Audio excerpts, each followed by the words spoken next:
নমস্কার বন্ধুরা, মুসুরির ডাল চ্যানেলে আপনাদের সবাইকে স্বাগত। আজ আমি আপনাদের সাথে লাউ দিয়ে ডিম রেসিপিটা বানিয়ে দেখাবো। চলুন তার জন্য যা লাগছে দেখে নিই। আমি এখানে একটা লাউ নিয়েছি, লাউগুলোকে ঝিরিঝিরি করে কেটে নিয়েছি, আর 5টা কাঁচা লঙ্কা কুচিয়ে রেখে দিয়েছি। আর এখানে আমি 3টে ডিম নিয়েছি। এবারে আমি এটা বানিয়ে দেখাবো। আমি এখানে একটা কড়াই বসিয়ে নিয়েছি। কড়াইটার মধ্যে আমি সামান্য একটু তেল দেব।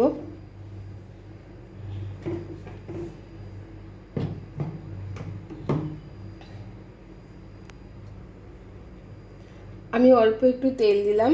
তেল দিয়ে এই ডিমটাকে আমি ভুজো করে নেব। তেলটা গরম হয়ে গেছে।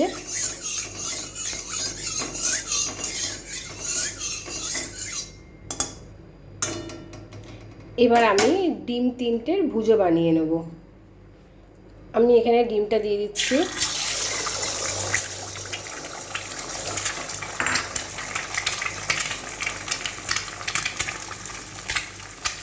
আমি এর মধ্যে সামান্য একটু নুন দেব।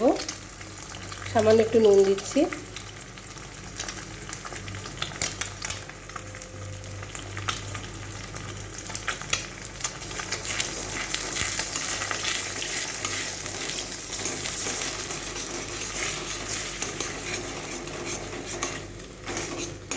আমি এই ডিমটাকে ভুজো করে নেব।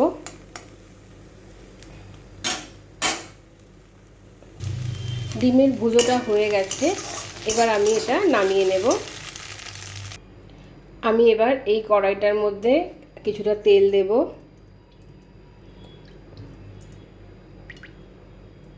আমি এখানে কিছুটা তেল দিলাম।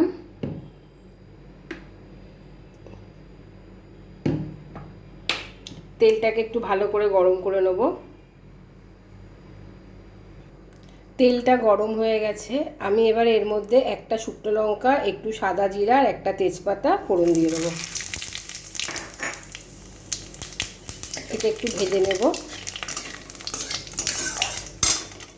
ভাজা হয়ে গেছে। এবার আমি এর মধ্যে লাউগুলো দিয়ে দেবো।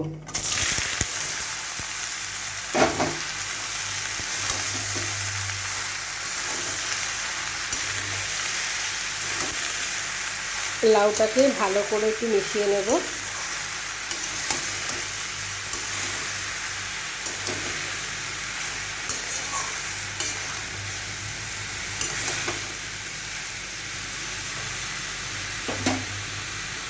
লাউটার মধ্যে এবারে আমি একটু নুন দেব। আমি প্রথমেই খুব বেশি নুন দেব না, আমার যদি পরে দরকার হয় তাহলে আমি আবার দেব। আমি এখানে 1 চামচ আর অল্প একটু নুন দিলাম। আমি এখানে 1/2 চামচেরও কম একটু হলুদ দিচ্ছি।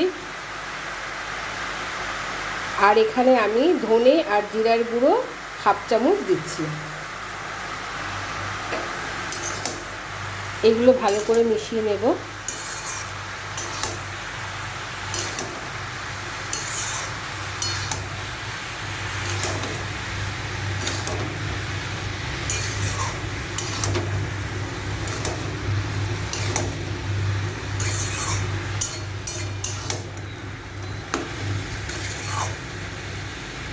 এবারে আমি এটা ঢেকে দেব। আমি গ্যাসের ফ্লেমটাকে মিডিয়াম টু লোতে রেখে 15 মিনিট এটাকে আমি ঢেকে দেব। ঢাকনাটা এবার খুলছি।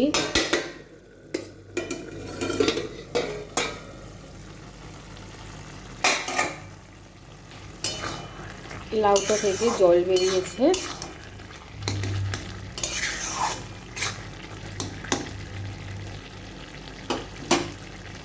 আমি এবার এই লাউটার মধ্যে 1 চামচ চিনি দিচ্ছি।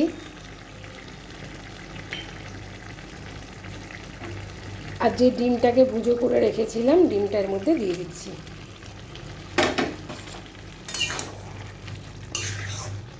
ভালো করে মিশিয়ে নেব। আমি এবারে গ্যাসের ফ্লেমটাকে হাইতে করে দিলাম। দিয়ে আমি এই যে জলটা বেরিয়েছে এই জলটাকে একটু শুকিয়ে নেব।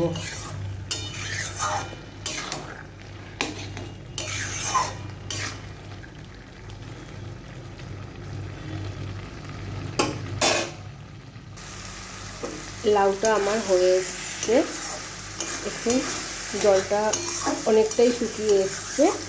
আর একটু শুকালেই আমার এই লাউ ডিমটা রেডি হয়ে যাবে। আমি ঠিক যেরকমভাবে এই লাউটাকে বানালাম আপনারা কিন্তু এইভাবে বাড়িতে একবার বানাবেন। এটা কিন্তু খুবই ভালো লাগে খেতে, আর দারুণ একটা রেসিপি এটা। আর আপনাদের সবার কাছে আমি একটু অনুরোধ করছি, প্লিজ আমার চ্যানেলটাকে একটু আপনারা সবাই সাবস্ক্রাইব করবেন, লাইক দেবেন, আর সবার সাথে একটু শেয়ার করবেন। এটা আর একটু শুকালে পরে আমি এটাকে নামিয়ে নেব। আমি এর উপর দিয়ে একটু ধনেপাতা দিয়ে দিচ্ছি।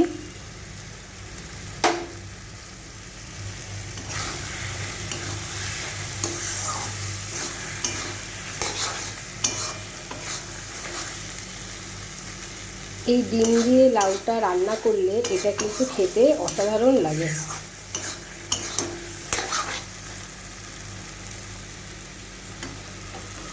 লাউটা আমার একদম রেডি হয়ে গেছে। আমি এবার এটা আপনাদেরকে একটু পরিবেশন করে দেখাই। আমার এই লাউ ডিম রেসিপিটা একদম রেডি হয়ে গেছে। আপনারা কিন্তু এটা বাড়িতে অবশ্যই বানাবেন, আর আমাকে কিন্তু কমেন্ট বক্সে জানাবেন আপনাদের এটা কেমন লাগলো। আজকের ভিডিওটা এখানেই শেষ করলাম, আবার আসবো আরেকটা ভিডিও নিয়ে। আপনারা সবাই ভালো থাকবেন, সুস্থ থাকবেন।